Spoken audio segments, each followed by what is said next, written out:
279 hadis. An Aswad ibn Asram al-Muharibi قال قلت يا رسول الله أوصني.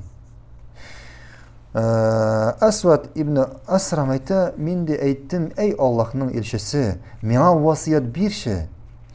Qala imlik yadak. Shunda Allohning elchisi ayta, qo'lingni tutdi.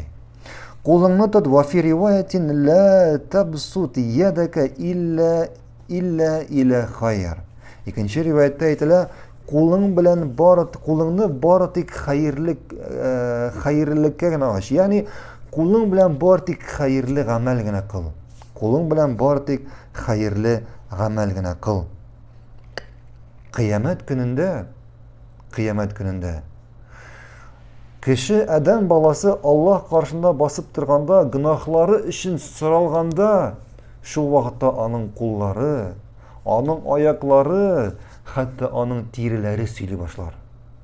Ул o'zi bir emas, lekin uning uchun uning qo'llari siyli boshlar. Aytir, ya Rabbim, bu kishi mana mening bilan, ya'ni qo'llar aytdilar, mening bilan shunday gunohlar qildi. Shunday nashar amal qildi.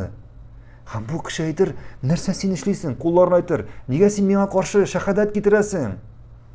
Lekin ular har birisi qo'llari, oyoqlari, uning terilari barisida shu ul ishlangan gunohlarni aytib, anga qarshi shahadat keltira boshlarlar.